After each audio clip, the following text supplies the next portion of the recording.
Bismillahir Rahmanir Rahim. Dear students, today we are going to start talking about this class of drugs called anticholinergics, also known as muscarinic antagonists, also known as parasympatholytics. All of these are kind of synonyms.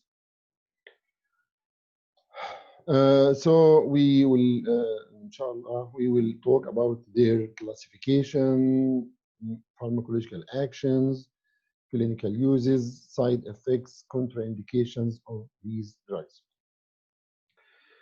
Okay, why I brought this slide here?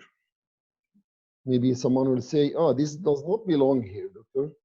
This is direct-acting cholinereceptor stimulants. We are talking about blockers today. This is extremely important to remember these effects of muscarinic receptor stimulation to predict and expect the effect of muscarinic receptor blocking or muscarinic receptor antagonism. Okay, so I'm not going to go over these things on the eye. You know what happens on the heart, on bronchial muscle, on the GIT, on the urinary bladder, on the sweat gland, all secretions increase. So all of these we have discussed in our previous lecture. So please, this is very important to review before you start this lecture. Okay, classification. Parasympatholytic drugs, anticholinergics or anti-muscarinics, okay, they are subclassified. They are classified first into anti-nicotinics because cholinergic receptors include nicotinic receptors and muscarinic receptors, right? So now the drugs that act against acetylcholine or compete with acetylcholine, for these receptors, they are called anti-nicotinics and anti-muscarinics, okay? Anti-muscarinics examples include atropine, scopolamine, also known as hyoscine, not hyoscyamine. Okay, hyoscine is the same as scopolamine. Anti-nicotinics are further subclassified into, again, before I talk about this, nicotinic receptors are present in 4 locations, right? 2 of the most important locations are the nicotinic receptors in the ganglia, in the autonomic ganglia. And the second one is in the motor endoplate. The one in the autonomic ganglia called NN, right? So again, anti-NN. This is better known as ganglion blocker. They are in the ganglia. Examples include mecamylamine and trimetaphan.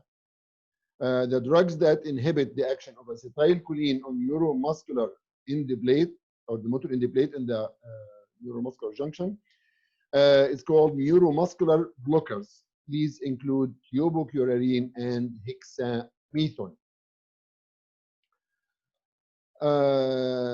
For the subclassification of anti-muscarinics, they are either natural alkaloids, just coming naturally from Atropa belladonna leaves or from the Taurus stramonium. Okay, these include atropine and hyoscine. Again, this is the same as scopolamine.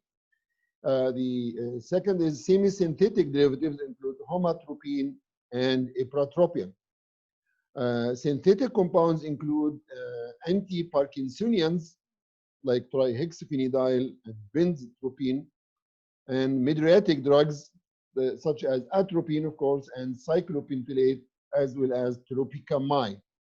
The third subclass of synthetic compounds include anti-secretory and antispasmodic drugs, which include quaternary compounds. Again, I'm reminding you, quaternary means they are charged, they are lipophobic. They don't pass blood-brain barrier, conjunctiva, or any lipid barrier, such as propantylene and clidinium.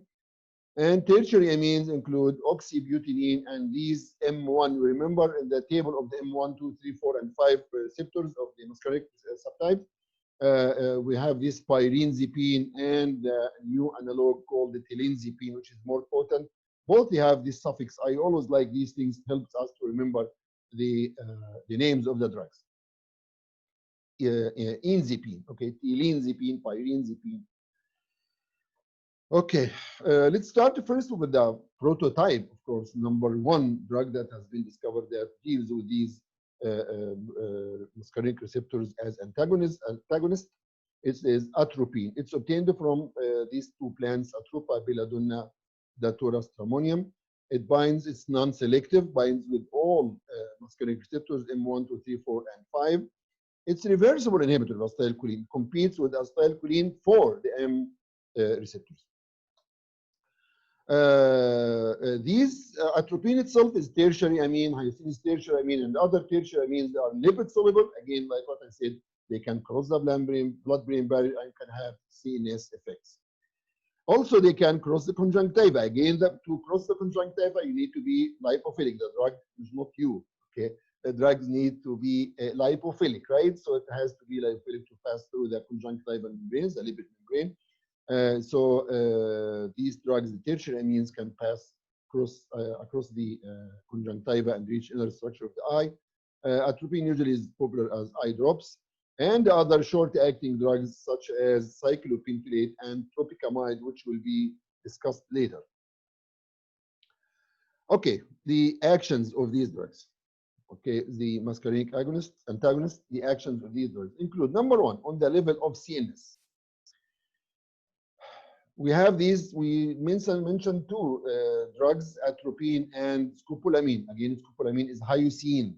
Okay, even though both are muscarinic antagonists, atropine has stimulant action at this level of the CNS, but in high doses. Scopolamine, in just therapeutic doses, can CNS depressant can produce sedation. Atropine in high dose can cause cortical excitation, hallucination, restlessness, delirium, followed by respiratory depression and coma. These drugs could have effect on treatment of Parkinsonism, because in Parkinsonism treatment we need to use number one, dopaminergic drugs that increase dopamine production, or they themselves can stimulate dopamine receptors, or the second class is the anticholinergics. So these drugs can suppress tremors and rigidity of Parkinsonism. Okay. Scopolamine is effective in treatment of motion, or exactly in prevention of motion sickness. You know, motion sickness results like someone is traveling an airplane, flight, in like car, whatever. So there are the cues around the traveler is different. There is like this disparity between all the senses received, the hearing, the vision, the sound, and everything. So this stimulates or cause stimulation to the vestibular, or cause a vestibular excitation, and this will be transported as an impulse to the vomiting center across or via parasympathetic neuron, which release acetylcholine. Okay, so it's involved in stimulation in the vomiting precipitated by activation of this vestibules in the ear, and subsequent activation of the vomiting center. The scopolamine will inhibit the binding of acetylcholine into these muscarinic receptors and prevent this. In addition, they have said also that scopolamine itself can inhibit the vomiting center directly. So it's used as just to prevent motion sickness, maybe about 1 or 2 hours before travel. Okay, on the level of the eye, again. Okay, so now the table in the beginning, or the slide in the beginning, that shows the effects on the eye. The effects of parasympathetic nervous system on the eye are this and this. Then we say muscarinic antagonists, we have the opposite one. Parasympathetic nervous system activation on the level of the eye cause what? Cause miosis, right? Activation of the constrictor pupillae muscle, okay? Of the constrictor pupillae muscle, right? This is blocked by atropine. Constrictor pupillae muscle, the activation of it causes miosis, right? The inhibition of this will allow the sympathetic dilatory activity to prevail and cause mydriasis. Okay, on the level of the ciliary muscle. The ciliary muscle. Okay, the parasympathetic nervous system activates the ciliary muscle and accommodate the eye for near vision, which is needed for the during rest and digest. The opposite of that, again, is loss of accommodation for near vision, which is called cycloplegia. So now I think now we understand now things. I forgot to say the mydriasis caused by these drugs could cause photophobia and abolition of the light reflex, because usually when there is this intense light coming into your eye, there will be meiosis, right? So this kind of reflex to the light, okay? And these patients, they have photophobia because they cannot have meiosis. They cannot narrow the eye pupil, so they will have photophobia. The intraocular pressure will increase. Remember in glaucoma, I said it a couple of times that in treatment of glaucoma, you would like to have these two classes of drugs, either parasympathomimetics or sympatholytics. Okay, so this drug is parasympatholytic, it's the opposite. So it's contraindicated in glaucoma because, again, in the level of the eye, parasympathetic nervous system, because it caused the activation of the constrictor papillae muscle. I said before, this will kind of displace or move the iris out of the way. So now the aqueous humor can pass through the canal of Schlemm, okay, easily. So the intraocular pressure will decrease, right? If you need details of that, go back to our lecture about muscarinic receptors and drugs. So this will decrease intraocular pressure. This is the parasympathetic nervous system activation. What about if you do the opposite way? You will increase the intraocular pressure because you are not allow the constrictor papillae muscle to be activated. You are not allow the iris to move and allow the passage of the aqueous humor. So now the intraocular pressure will be high, and you are precipitating patient to more aggravated forms of glaucoma. Again, any secretion, we said all secretions are enhanced or increased by the parasympathetic nervous system. If you use the opposite way, the antagonist, this will decrease the lacrimal secretion. Okay. On the level of cardiovascular system, again, we need to remember parasympathetic nervous system activation leads to bradycardia, right? Because they activate the M2, they bind to the M2 receptors, which are GI-PCR. I'm reminding you of the previous lecture, okay? GI-PCR, which inhibit the adenylate cyclase, which will, so now we'll have less cyclic AMP, less protein kinase A, so this will decrease the heart rate. Atropine will inhibit the binding of acetylcholine into M2 receptors, so there is no bradycardia. So this will allow the unopposed sympathetic activity to cause tachycardia. Blood pressure, the vascular tone is usually controlled by sympathetic nervous system, so these drugs have no significant effect on the blood pressure. On the level of, I forgot to say here, here is M2, right? We said about M2, it's cardiac, right? Remember, M2 is a cardiac, M1 we say neuron or neural, and M3 we said glandular smooth muscle, right? So this is M3, okay, glandular smooth muscle. The effect again of parasympathetic stimulation of these muscles will cause contraction of these muscles. Therefore, the atropine and the similar drugs will cause the relaxation of the smooth muscle, generally speaking. Okay, this will reduce motility and also secretory function because the secretions, all secretions we said before, are increased by muscarinic receptor activation. Okay, and we see the parasympathetic nervous system or muscarinic receptor activation cause what to the sphincter? Relax the sphincter. Now it will be the opposite by atropine, close the sphincter. Therefore, this will can lead to constipation, but the good thing, this could have antispasmodic effect. Pyrazine is better tolerated. We'll talk about that in after a couple of slides.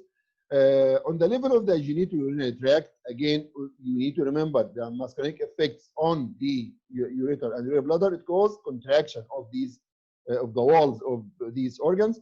Then atropine will cause the relaxation, and this will cause urinary retention, specifically in patients with prostatic hypertrophy. We'll explain this in after a couple of slides. On the level of the lung, what the muscarinic receptor stimulation causes, it causes bronchoconstriction and increased secretion. So atropine and similar drugs will cause the opposite way around, right? They will cause bronchodilation and reduction of secretion, okay, from the nose, mouth, pharynx, bronchi. Okay, ipratropium is better tolerated. We'll explain this later. The level of body temperature, atropine can cause rise in the temperature, okay, at higher doses due to two effects. Number one, because it will inhibit sweating. We said, like we said, parasympathetic nervous system cause increase in sweating, right? This will inhibit sweating, the atropine. Number two, itself, it stimulates the temperature center, regulatory center in the hypothalamus. So both will increase, cause hyperthermia. It's called sometimes atropine fever. Children are highly susceptible to this atropine fever because in the children, you know, they are very susceptible for the fever, which can cause meningitis and many other deleterious effects. On the level of glands, again, parasympathetic nervous system stimulation causes increase in all secretions. So the opposite of that induced by atropine and similar drugs will cause decrease in sweating, salivary, and bronchial lacrimal secretions due to the effect on M3. So now, before we said M3, the previous slide was in the smooth muscle, and here it is in the gland. That's why it was abbreviated next to M3 on the table. It's glandular smooth muscle. Okay. Skin, therefore, skin and eyes become dry. Okay. Talk and swallowing will become difficult. Yeah, if you go from up down, the effect of atropine and similar drugs will be a little bit less. Okay, and if you need to decrease acid secretion from the stomach, pepsin, mucus secretion, you need a higher dose. However, the effect on intestinal, pancreatic, and bile production of in the gallbladder is not significantly affected by these drugs. Okay, now on the clinical uses. So yeah, that's last one. Okay. On the level of, say, we're talking about the uses. Uses now will be easy because we already explained the pharmacological actions. On the level of CNS, motion sickness, already explained. Hyoscine, which is also called scopolamine, again and again, is the most effective. It's only prophylactic. You take it before the trip. Parkinsonism and drug-induced extrapyramidal symptoms, we use benzotropine. Why don't we use atropine? If you remember, when I compared atropine with scopolamine, I said scopolamine or hyoscine, you need, atropine, to have central effect, you need somehow high doses. High doses will be associated with more side effects, right? In addition, benzotropine is more lipophilic. Actually, benzotropine is the same as atropine, except there is a benzyl group, or exactly phenyl group. Benzene ring is added to the atropine. This benzene ring will cause the molecule to be more lipophilic, So it can pass the blood-brain barrier easily, so it could be used for Parkinsonism easily, okay, with less side effects.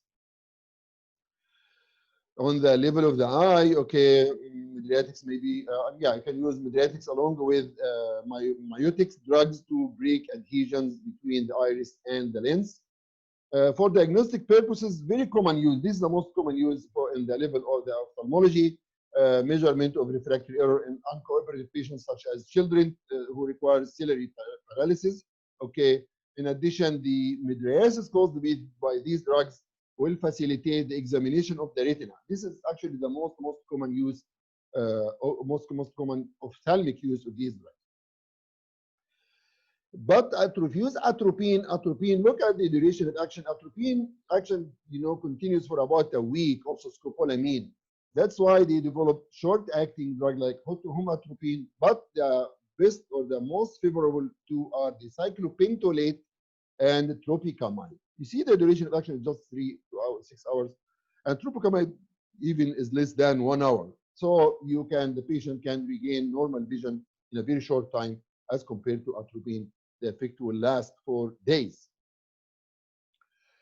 On the level of cardiovascular system, yeah, atropine is used to counteract bradycardia and partial heart block induced by drugs such as digitalis. Digitalis can cause bradycardia in some cases, so you can use it use these drugs to counteract the effect of digitalis-induced bradycardia. On the level of the GIT, we can use them for peptic ulcer because we said before they can decrease the secretion and decrease the motility. This will be helpful for patients with peptic ulcer. But do you use atropine? No. We have seen in the previous lecture about muscarinic receptors and drugs. We said atropine activates, inhibits or antagonizes all the 5M receptors, 5M receptor, M1, 2, 3, 4, and 5. However, pyrinzepine is selective M1 antagonist. Tilenzepine is similar but more potent. So for enzepines, they are selective for M1, so they can reduce the effect of decreasing the secretion and decreasing motility with much fewer side effects as compared to atropine.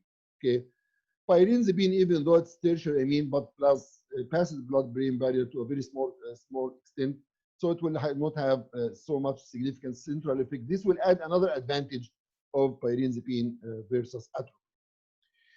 This is one of the most common uses of atropine itself is treatment of travelers, diarrhea, any condition of hypermotility like irritable bowel syndrome, intestinal colic, any colic. Okay, so why? Because atropine itself has anti-motility activity and also it's combined with opiate drugs such as diphenhydramine, which is also have anti-motility activity. They both with each other will be like synergistic, and it's an extremely very effective therapy for this travelers, diarrhea, and other conditions of hypermotility. The level of urinary tract to relieve urinary frequency, urgency, and enuresis in children. Okay, so now this is the good part of it. So for nocturnal enuresis in children and urgency, you need drugs that stop the effect of acetylcholine on activating the urinary bladder and relaxing the sphincters, right? So these drugs include dariphenazine, oxybutynin, and tolterodine. They are selective for M3 receptors. Okay, M3 is glandular and smooth muscle, if you remember. Okay, dariphenazine is the most selective one, followed by oxybutynin. Tolterodine is a little bit selective for M3. Okay, CNF is, that's why they are much more preferred as compared to atropine in this use. CNS effects are less likely with dariphenazine, of course. It's more selective for M3, so minimal effects on the level of the M1 receptors in the CNS. Okay, on the level of the respiratory tract to treatment of chronic obstructive pulmonary disease or asthma, we use ipratropium. Please, these suffixes are very important for tiotropium. Okay, these are inhalational drugs, number one. So why don't we use atropine? Yes, you can use atropine, but these drugs are quaternary ammonium compounds. Both drugs are quaternary ammonium. Okay, tropium, tiotropium, quaternary ammonium compounds. So they have a charge, so they don't have central effects. Okay, so but they are less effective in most asthmatic patients. In these patients, specifically for bronchial asthma, number one drugs are, as you know, the beta-2 agonists such as salbutamol, terbutaline, and other similar drugs.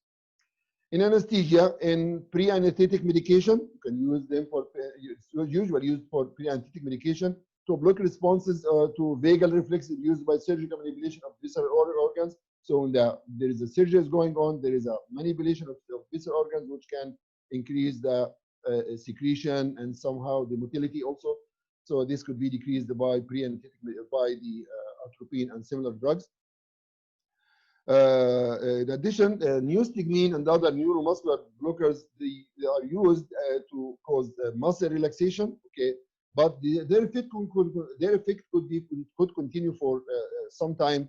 So to reverse this effect, you need to stop the neostigmine. Neostigmine again is cholinesterase inhibitor that will allow the buildup of acetylcholine at the muscarinic receptor, generally muscarinic and nicotinic receptor. So atropine will block the effect of neostigmine on the at the end on the level of the muscarinic receptor. Because we said before, neostigmine does not itself directly activate the muscarinic receptor or nicotinic receptor. It just inhibits the breakdown of acetylcholine. Then acetylcholine will activate the muscarinic and nicotinic receptor. These drugs, muscarinic antagonists, will take care of the muscarinic side effects of these drugs. They are antidote for cholinergic agonists. Okay. Cholinergic agonist here, we mean these cholinesterase inhibitors, whether they are organophosphates, physostigmine, mushroom poisoning, all of these have cholinesterase inhibitory activity. You can use atropine and similar drugs to treat this toxicity by these drugs. And also they are used, you're talking about physostigmine, used also for treatment of atropine and belladonna poisoning. Okay, so they are used against each other. So treatment is used for treatment of cholinesterase inhibitors toxicity and cholinesterase inhibitors, but of course we are not going to use insecticide as antidote. We are going to use physostigmine and other drugs to treat atropine or belladonna poisoning. Okay, now for the contraindications and adverse effects. Easy, very easy. You know now these drugs themselves, they can cause urinary tract obstruction. So as you are, they are contraindicated in patients with urinary tract obstruction or GIT obstruction because they can cause constipation, right?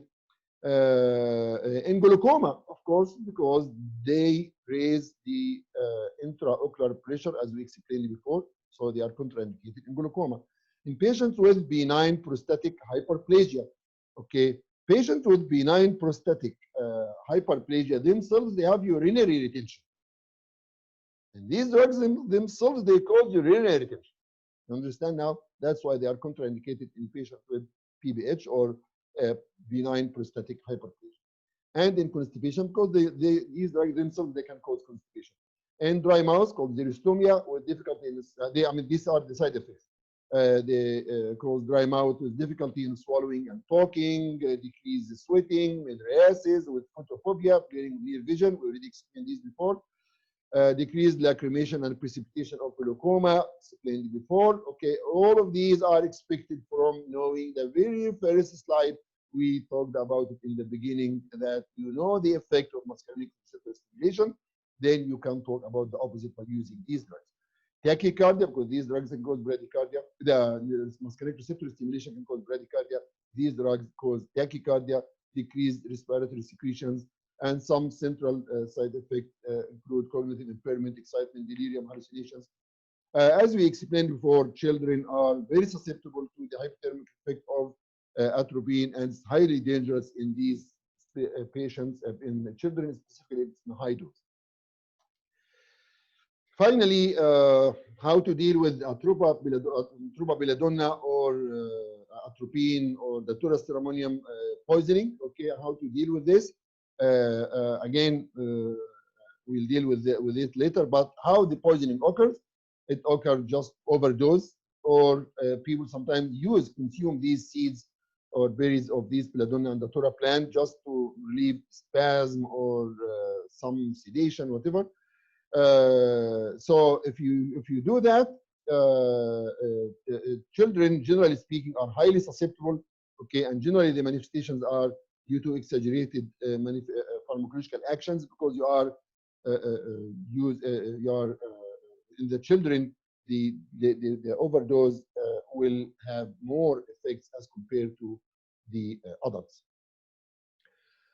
Treatment of atropine or belladonna poisoning. Number 4 here, or the fourth one, we already talked about it. We said physostigmine antagonists both central and peripheral effects of atropine, and we said it before, in the uses of atropine and similar drugs, it could be used as antidote for physostigmine poisoning and other cholinesterase inhibitors such as organophosphates poisoning, mushroom poisoning, and others.